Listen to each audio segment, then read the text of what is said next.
podcast. It's the Australian Poker Mindset, and you're my very first guest. So thanks for being here. I feel very honored. Thank you for having me as your first guest. Honored? What do you mean honored? Yeah. Well, I don't know, I'm the first. Isn't that, You you're should not expect first, it. you're last? I guess so. I guess. Yeah, Well, I mean, in poker, even if you're true. second, you're not first. No, And that's we've true. actually had some interesting experiences with coming second as well. Actually, which would be cool to talk about. Oh, yes. I've had some brutal seconds. They actually they feel worse than any other position, I think, in poker. And it's funny that we say that because it's such a big achievement to get heads up. It rarely does happen, but then it's almost like it's a whole new game from that point, and it's almost very personal. Once you get heads up, you take it very personally. I don't know. I struggle with second. I've done, yeah, struggled my whole career with second, and they're the hardest ones to dust yourself off from, I think. Yeah. So what do you think it is then? So you reckon that when you get to the final two, it's just there's just this like meta game battle that goes on, right? Like, and it's different. It's different to that It, full ring, even short-handed. It's just so different. yeah, I think too, like it does just feel different. Like you you know you're up against one other person, and it reminds me back from when I used to play tennis, singles tennis. Like it literally is you versus that other person, and the rest of the you might have got through 1,000 players to get to that point, but now it's just literally you versus one other person, and just, I don't know, it feels different. And I think too, the difference between first and second in poker is massive. No one really remembers who comes second in tournaments either. You don't get a trophy. There's no second, like, oh, here's your silver medal. Like you get nothing. Obviously, you You get the do get a money. nice paycheck. You do, but the difference between first and second is the biggest pay jump as well for the whole tournament. It's just more. I think it's just more brutal. Second places. All right, so then we have to bring ourselves back to 2012 then, on this topic, since as it's come up so quickly.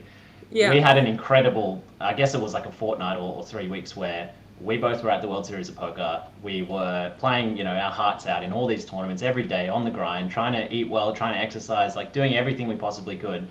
And you and I had probably, one of the best runs in our careers. I came yeah, second in the Four Max yeah, tournament, so I was one off the bracelet. And I think mine was like a week before yours, right? yeah. Yeah, so then a week later or so, you also came second in the 3K No Limit Hold'em event, and it was just like such a successful trip, but like so crushing, right?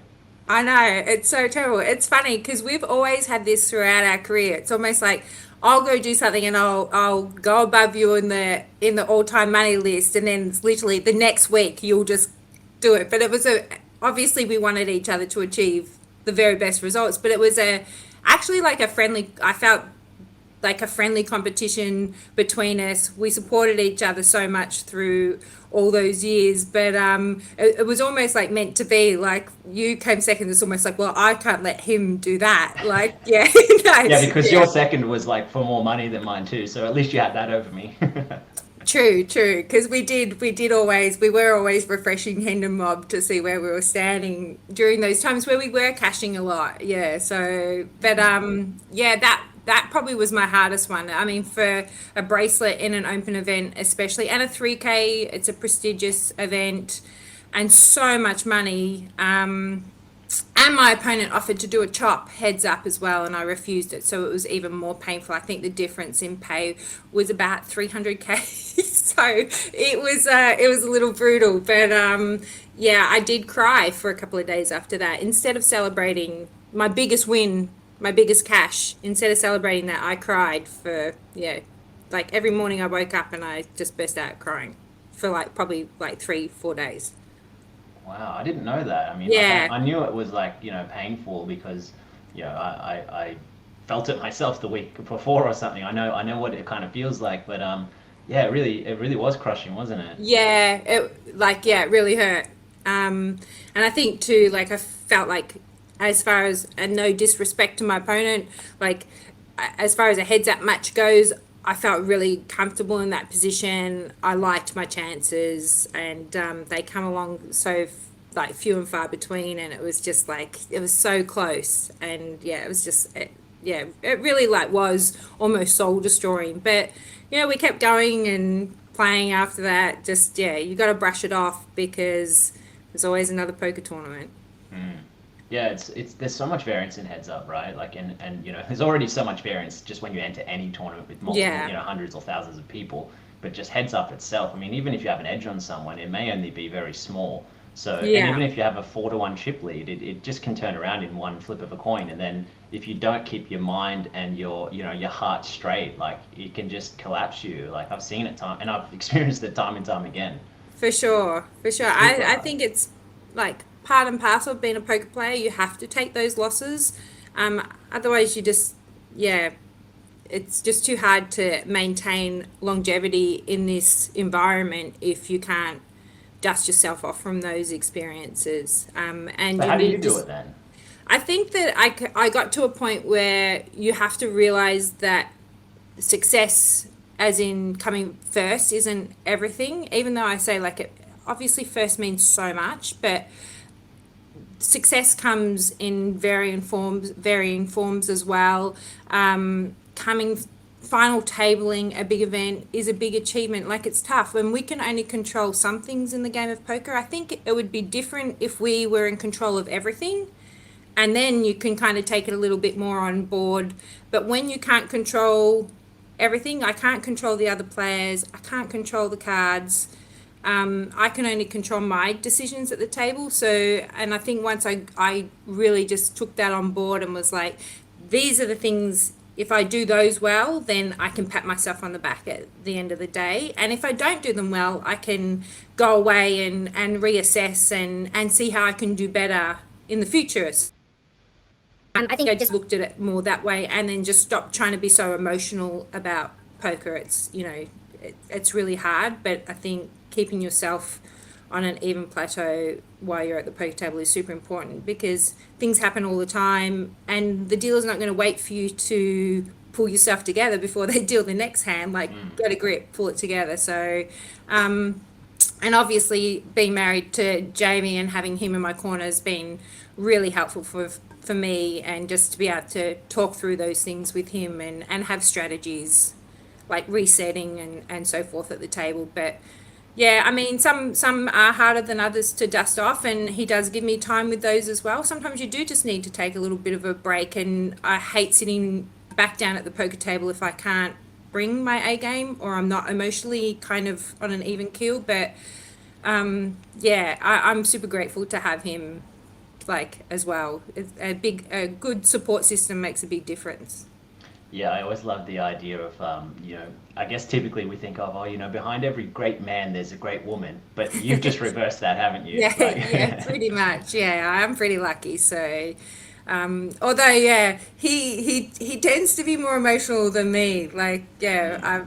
I had just the other day, and he was railing, and it's like literally I just cop it, and he's like almost like headless on the rail, and I'm just like, just calm down. It's like, Well, I think that there's an additional level of like lack of control if you're watching it and you have such an investment in it too, because obviously he has a huge investment in the result that happens for you, yeah, emotionally, personally, financially, everything, right? yeah, So, but for him, he can't even choose when to check, bet, or fold, right? So no, no. he's Well, just watching it luckily for unfold. me, he can't.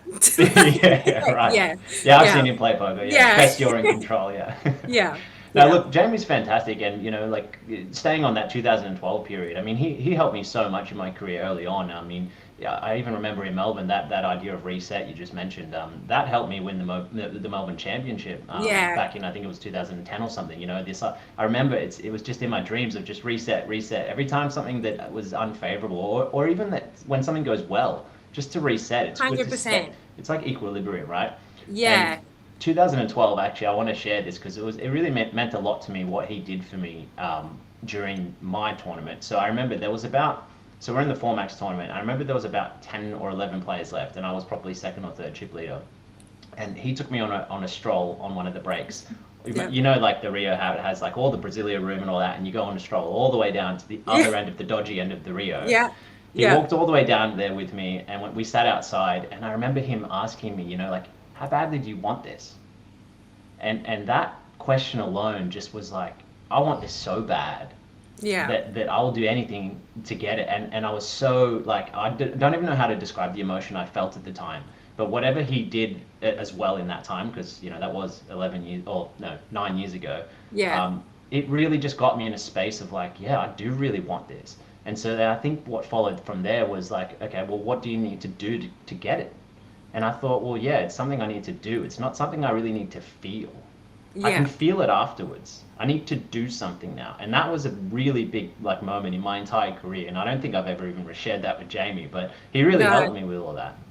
Oh, like, yeah, that's a really nice story. And I think, yeah, James is like so generous too with his knowledge. And, I think too, like, we like had such a close bond, all of us as well. So it was almost like we were a team, Mm. like we were traveling around tournaments together a lot, playing all the same games. And it's almost like just to have that support and a friend and stuff. So he was, yeah, he, how he feels about you anyway. But You are yeah, lucky. Let's just yeah, leave it at that's that, true. maybe. Yeah, that's true. Yeah. Yeah. No, I think it's great. And look, to have seen your career also just really flourish from there on, if we can fast track through the rest of your career, I mean, then you had like a massive run. I think it was the following year in the main event.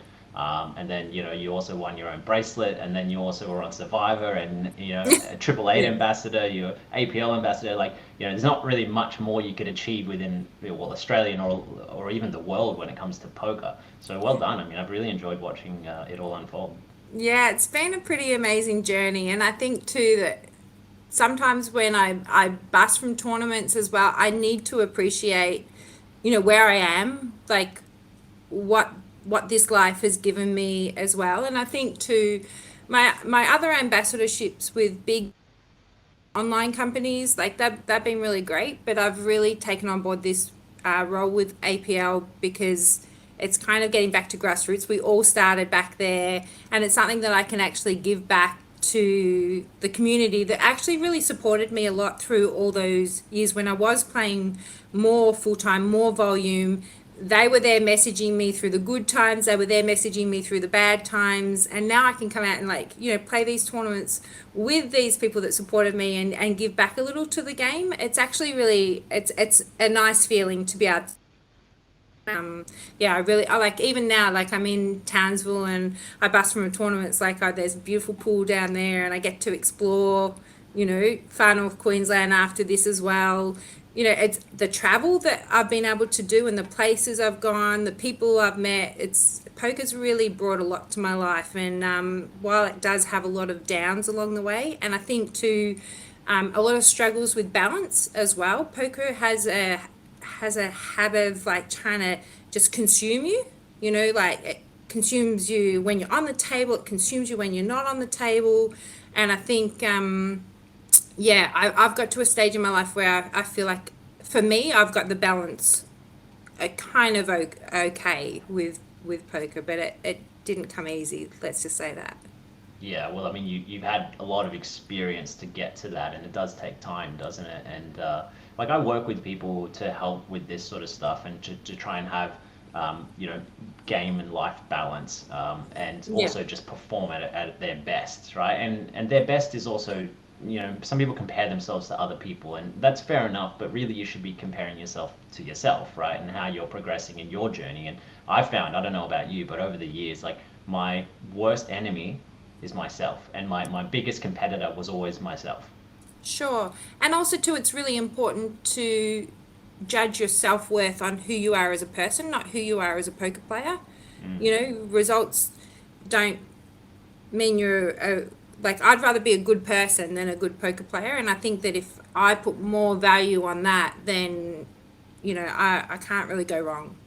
Yeah, so do you think that something's like shifted over the years in poker where it's gone from something extrinsic to something intrinsic? So, like, I mean, obviously poker, like, a lot of people chase the money. I mean, if there was no money, I don't Yeah. know if anyone would play, right? No. But but at some point, actually, you can't really have a real game without any decent money No, on the that's line. true too. But Mm. I mean, the money is good, but the money never really, like, even when won, large tournaments or like large sums of money, I was never one to go out and kind of just, just, you know, splash it about it. Like, I've still just, I suppose because I came into poker a little bit older as well. Like, I was married, like I have bills, I'm not like, a young person living at home with my mum and dad as well. Like, I can't just spend the money that's my bankroll, and I also have bills to pay as well. So I probably came into it with a bit more of a balanced look as far as the financial side of things.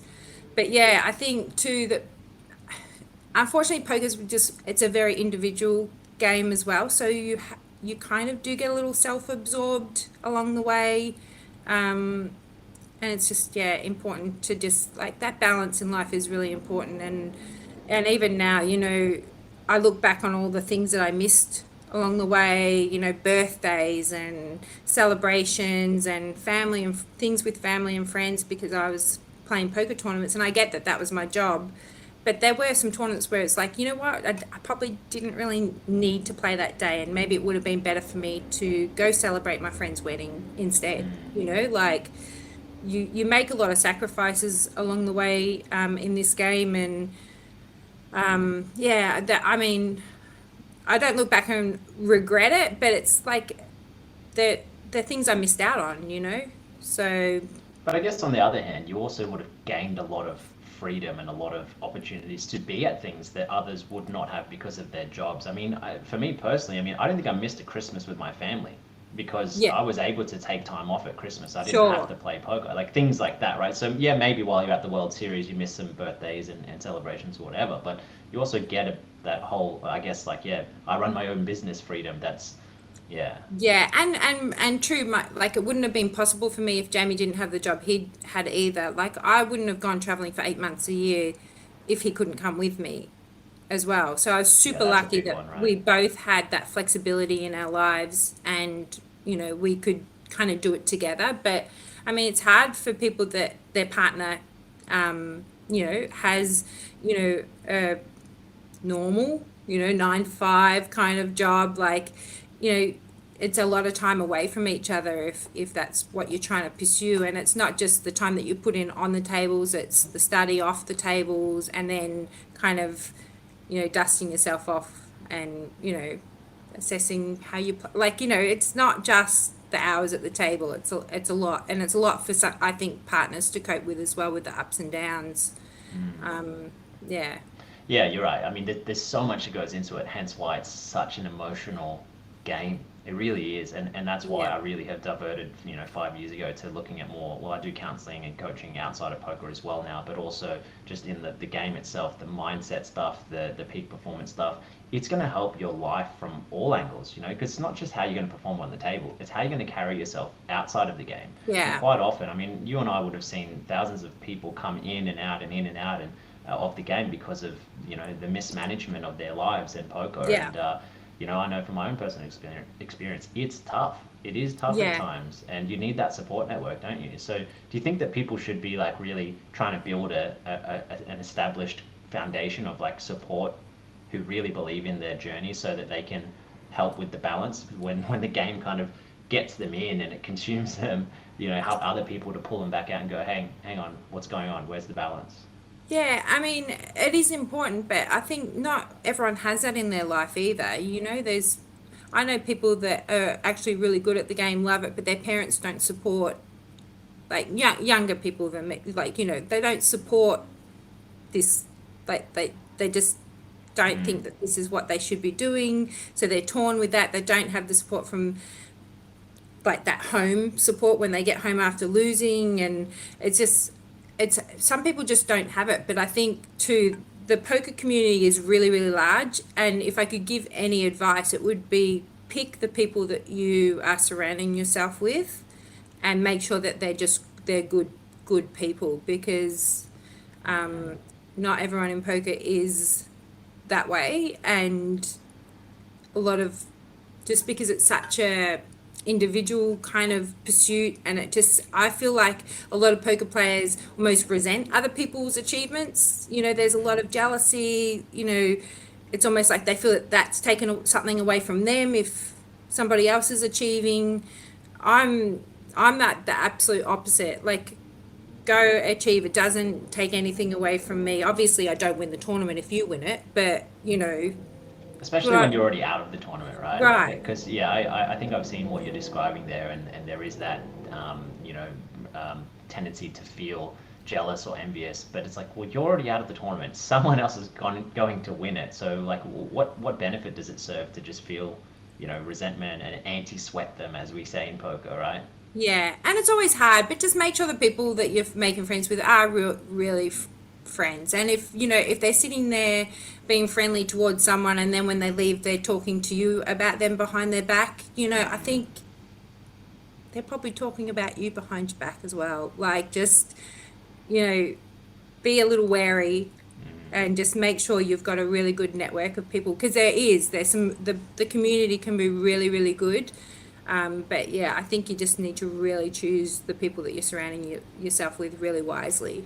Yeah, I love that. I mean, and by and large, I think, well, especially in world actually, I think has been very good. I mean, in Sydney alone, Yeah. there's a lot of very amazing. I mean, a lot of the Sydney players, and I've Yeah. become quite close with a lot of the Queensland players now as well, and even some Yeah. Melbourne players. I mean, like by and large, I think we do have a very good community. But yes, like 100%. anything, there are people in there that you just have to be wary of. So you do have to keep your guard up, don't you?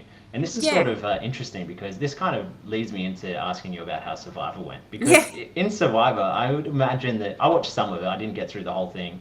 Um, I would imagine that there's a little bit of this going on there, right? Because you don't know who you can trust, No, and you you don't know what don't. they're up to at any moment, and that kind of does happen in poker, doesn't it? Sure. Yeah. It was it was worse than the poker community. Let me just say that.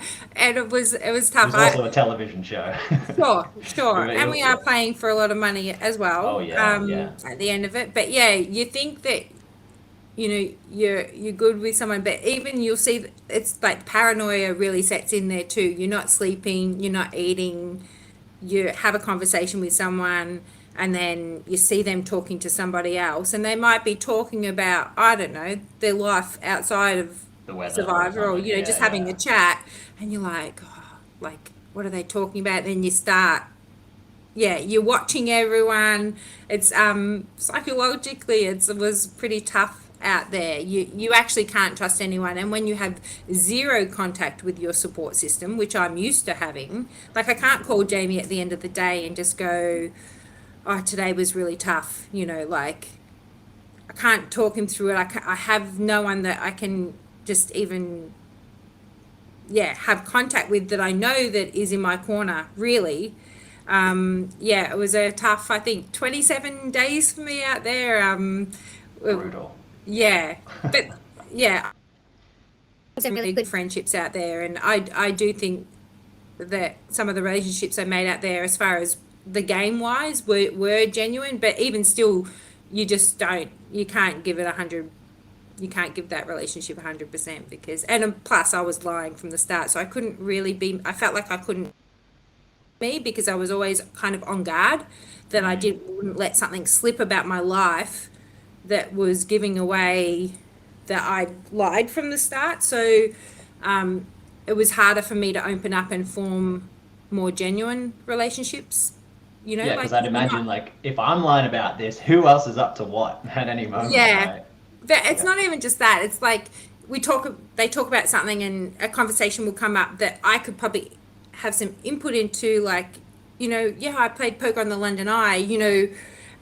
They'll be talking about London, or like, and I can't contribute, like, because the Mm. Rubiks Cube player probably just not traveling around the world playing Rubiks Cube Not when you tournaments. solve it in 10 seconds. It wouldn't be a No. very long game or a very entertaining Yeah, one. yeah. It's just like I just had to hold a lot back, I think, there. And then I think when you can't um, be more open about your life, it doesn't allow people to connect with you as a person anyway. So I probably shot myself in the foot a little bit with that from the start.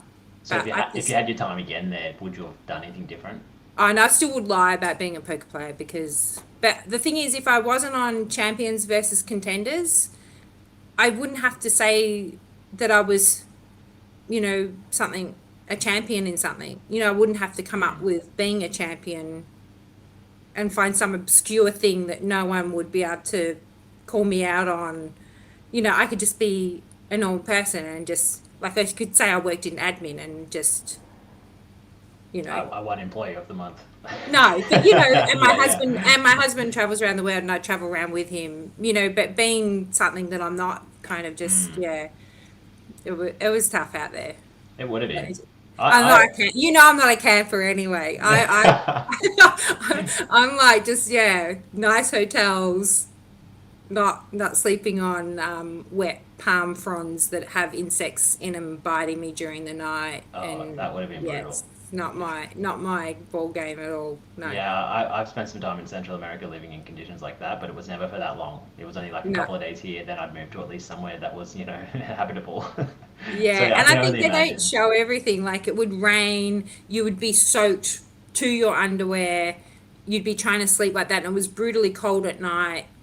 You know, it just you can't no hot showers, nothing. Like there's well no showers, but it was just yeah, it was pretty tough conditions. But I think yeah, I still if they said would you come back and do another season, I'd be like hell yeah, I'm there. So I don't Well, know. you haven't won yet, so you got to get back in it, No, that's right? true. That's It's true. just And it's a that was little bit another like game. If you're not first, you're last. It was first prize or nothing. It's kind of like a sit and go, isn't it, with one ticket? that's a brutal payout system, really, for them. I mean, well, how many people were there? 50 or something? Or, no, it was No, like I 30, tried 24, 24. 24. So the Still, odds are that's pretty good, you know.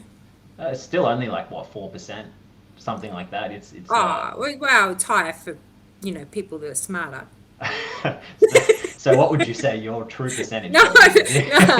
no. So I Six, was, 10? I was cast on the wrong season. I'm cast on a season with uh, Olympians and athletes, and they're just like looking at me like, "Oh, she can't get over the wall. Let's just get rid of her." I'm like, yeah, it was tough.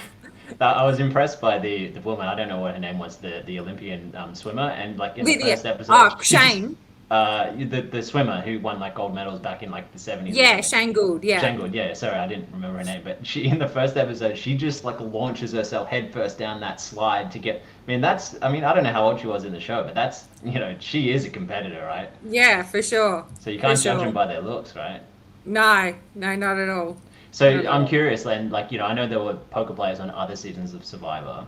Did you watch any of them and sort of see what they did and see what worked or didn't work before you Yeah, went I on there? mean, mainly in the US seasons, there's been some poker players, but then I think I mainly just watched the. I've obviously watched all the Australian series, but we had some people that have dabbled in poker. Probably just say that they play poker, which is um, you know, obviously there's different varying things that they weren't poker professionals. Of They course, everyone I've met in poker is a poker professional, but so I see yeah. what you're saying. I Yeah, really yeah, need to be careful how I say this, but yeah, in the yeah. US is, and there's been some poker players as well. But I think, I mean, Ronnie was out first.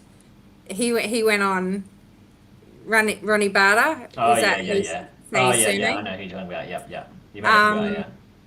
and then I think it's Jean yeah. There's Morin or been whatever his name was. He was on sorry. Jean Rivera. He was on the Yeah, one of the yeah, first one. I think he was one of yeah. the first poker players. That was yeah. Yeah. I don't know, like I don't know how much they delved into how much poker they played either. It's and the thing is too when you are being like for me, like I could have gone in and said that I played poker in a normal survivor season, like and just not elaborated to what extent. So I could still be chatting about my life and playing some tournaments and so forth. But when you're being cast on a champions thing, I think that's a really big red flag. She's like a champion poker player, so Mm. therefore she's bluffing me right now. Like she just So, doesn't so play poker. wouldn't you think like were there any other games you could have said like maybe I'm a professional chess player or something? Because then like did you consider any other games? I did, but I felt like the chess was too much to research, Mm. not knowing enough about the game. And if Please just someone, watch the Queen's Gambit and you'll be yeah, sweet. true, true, I Although could, that wasn't I out by could. then, I don't think.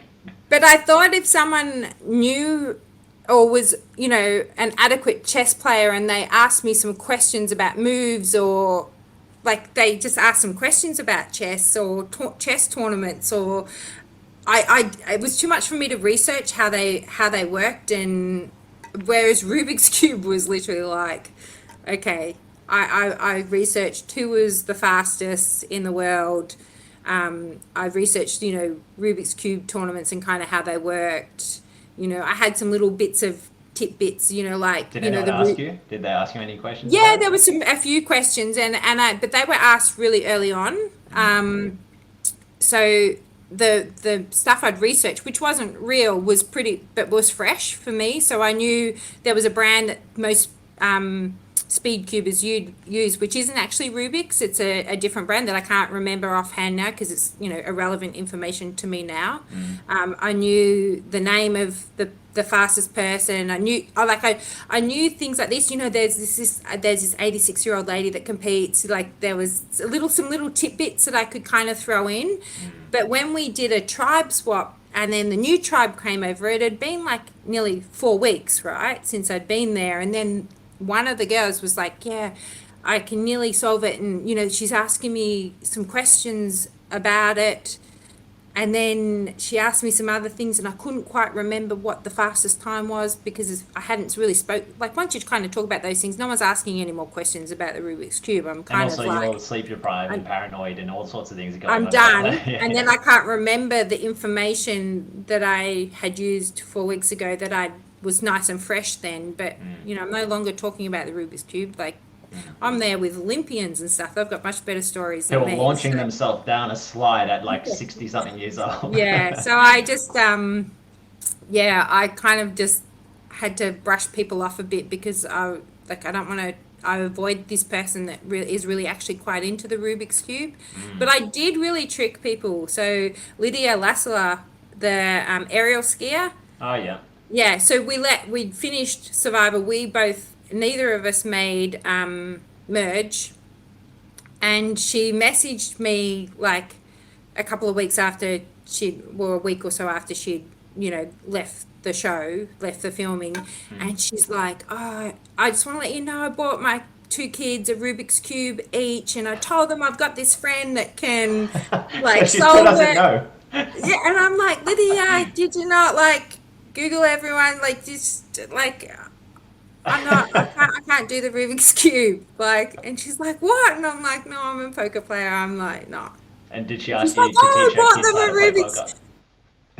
Rubiks Cube each, and I've been telling them my friend is like a world champion, blah blah blah, and I'm like, yeah, no. Oh man. Yeah. I guess once you're out of the Survivor, you don't really do much more research, do you? It's like, well, I had my chance, you know, I'm not gonna... No, true. Yeah, but I just, I literally pulled off a bluff for like 27 days. I'm not surprised. It was hard work. I'm not surprised. Yeah, you know, you're a ruthless competitor. I mean, even looking at, like, you know, you and your husband, I have to like bring up a story that you guys, about when you were in Vegas and you like raced each other about a bus bet. Can you share that with us real quick? Because then I want to talk about the whole, you know, when we're talking about Queen's Gambit, actually, I wanted to ask you a few questions about women in poker, but okay, tell me the bus story first. On the strip,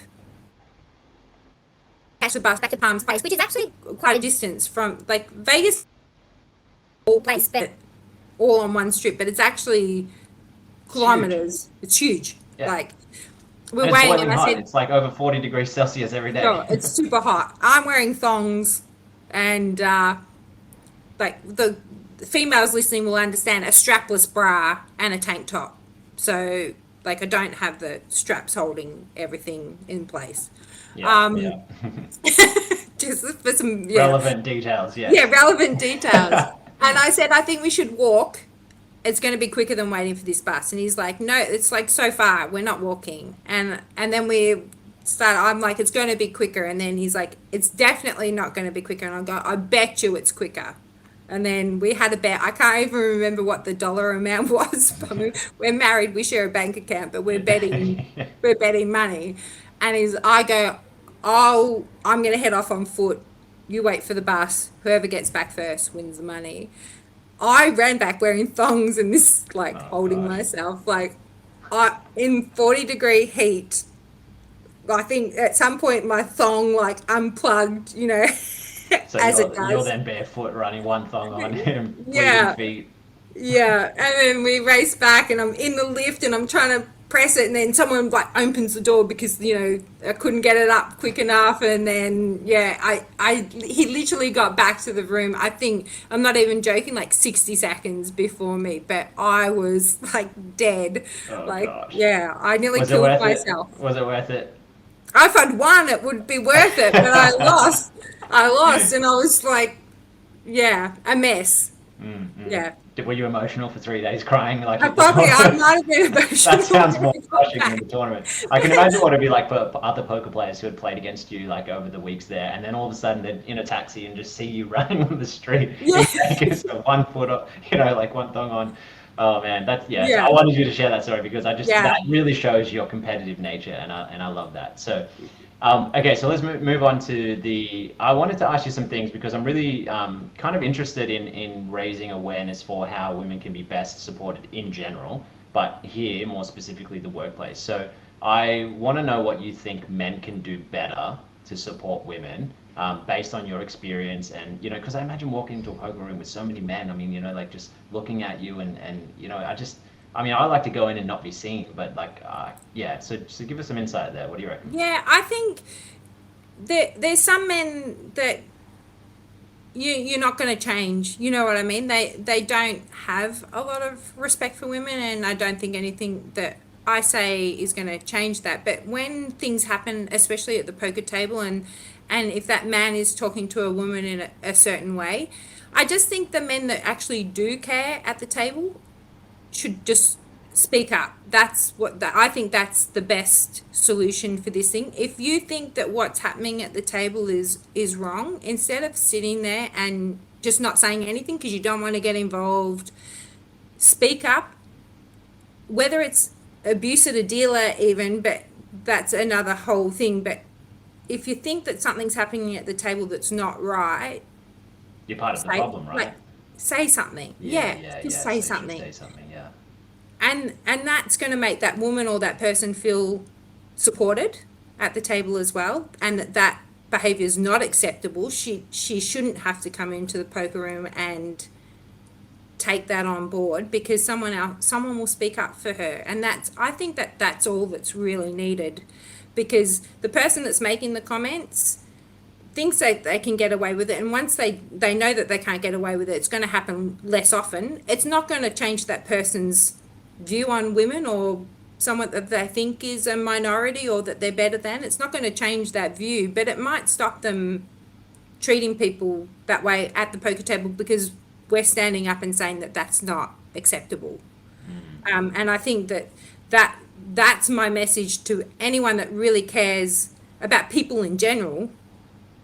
If you see something that's not right, just say, hey, that's not cool. Like, It's the same kind of reason why, if someone's being racist or discriminating in any anything. way, if you don't stand up for what you're witnessing, then you are contributing to it, aren't you? Yeah, Yeah. yeah, and it's not just women. Yeah, that's what I mean. Like anything that, you know, the more we tell people that that's not acceptable, the less it will happen, and the better the world will be, really, in general. So Yeah. Well, thanks. Yeah, thanks for sharing that because, I think that is something that seems so simple, but it needs to be implemented more. And I hope that for anyone listening, guys or girls, really, because I'm sure girls are standing up for other girls yeah, too. But at the same time, it can be scary to stand up to someone who's true. probably bullying you in some sense. It can be, but if we all gather together, then that one bully has no grounds to stand Sure, and against it's them. not just men either. If even women are capable of, saying things to people that are just not right as Yeah, I've well. seen it. Like I've this is seen it on this the is poker just table. across the board. If people aren't treating people in the right way, well, which we get what's right and wrong, right? Mm, So mm, just say something, mm. and it doesn't have to be a fight. It's just literally just saying, look, that's kind of not acceptable. You shouldn't be talking to that person that way. And done. I actually think that dealers cop a lot of abuse. So whenever I True. see that happen, I actually am often the one to stand up and say Me something too. just because dealers are just, they're just doing their job. They're getting paid. They're gonna make mistakes, and sometimes, they do things that you might not agree with, or maybe they just bring out a card that doesn't favor Yeah. you, and it's like, come on, man, it's not their fault, and then they just lose it at the dealers. So yeah, it's sort of And it similar, is I think. hard at the poker table too, because we're not just playing the cards at the table, you're playing the people as well. And there's things I do at the table. I might not like someone, but I don't want them to actually really know that I don't like them, because I don't think that that pays in my favor either. You know, like I have strategies at the table outside of the cards that I think, you know, I'm almost like a smiling assassin, you know, like, you know, you just bought me a drink. Of course, I'm not going to be bluffing you in this very next hand, but I'm thinking this is like perfect. I'm going to bluff you in the next hand Yeah, it's a because, game, right? like, you know, But like, outside the table, I know you, and you're not like that outside the table. no, So that's where we need to differentiate. And I think a lot of people sure, really stuff that up. They think that on the table they bluffed me, so then off the table they don't like me and they're a bad person, or I'm. no. It's just And you so would know, different, you right? know what I'm like off the table. I'm like super honest, genuine, loyal, like Yeah, but poker's different. And I think too that when you're in a position where you have to speak up against someone, you are kind of taking a risk that then, you know, is that person going to try and start targeting you in the game? Even, you know, they're annoyed that you've said something. So I get that there is this little bit of back pullback as far as should I speak up or shouldn't I speak up. But at the end of the day, we're playing a game of poker, and what's if it is a right time to actually speak up and say this is not cool, just you just need to do it, you know, because the way that woman is or person is being made to feel should be more important than your relationship with people at the poker table. yeah. I could Yeah. not agree more, and I love that you've shared that. So it's just such an important reminder that we do need to be on top of that, like because people often just get in, put their headphones in, or could just, switch off whatever's going on, and it's not good. It's not good when things like that do occur. And I've been playing poker for 13 years. Like you've been a little bit longer than me, but yeah, like I've seen it time and time again, and it's not just women, but predominantly I have seen it happen to women where they feel uncomfortable and things are said, and quite often they're very subtle to men because we're not as aware of it as women are because we're not experiencing the hurtful result of it. Yeah. So it might be something really small, and even just about waitresses or dealers, like things get said, and it's just like it's not good. It's not good. It needs to change. Yeah, I definitely agree. I think, you know, and it happens across the board, like, you know, especially now, being with the APL, like I'm playing tournaments from a really grassroots recreational kind of environment, and I still play tournaments at the, like, you know, the top end, and it happens across the board. Like it's not something that's, you know, happening right up the top or right down the bottom. It's like it tends to happen in poker, and I don't think it happens as much in other kind of arenas, but I don't know what it is with poker players. I feel But like poker they, has, I think that poker has an environment that is just such a, it's a dog eat dog sort of thing. yeah, Like it's very, you're trying to get everyone, and you're out, like you said earlier, it's an individual game, and it's not a team sport, and so a lot of that happens, and it happens between men as well. Probably it actually in poker it probably happens more often between men because there are just more yeah, men playing. sure. But I want everyone to feel welcome and safe, and have that equal opportunity to be able to just play their heart out For because sure. we And love the game, remember right? too, when if someone gives you a bad beat as well, like remember we all play poker for different reasons. And you know, that person sitting there, that might be their one time a week that they get out. And you know what? They don't want to fold pre-flop because, you know, this is their fun time, their time to go play some cards. They don't want to fold because they want to play cards. Like Mm-hmm. let them Mm-hmm. play. Like I get it hurts when someone you think someone's called you when they shouldn't have called you, but like talking down to people because of the way they choose to play poker is also not acceptable. Just, Do you you know, find that that's accept. the people who talk in that manner are often the ones who aren't winning in poker anyway? It's like if you're thinking that way and you're feeling that way about other people, you're blaming others for your lack of results. It's like that's not really a winning mindset, in my opinion. Like that creates a victim mentality, which, in my experience, gets you nowhere in anything, but I poker mean, specifically. you know, there's times where you go like, oh, I don't understand the call on the flop or the turn there, like you like, but we don't need to understand it.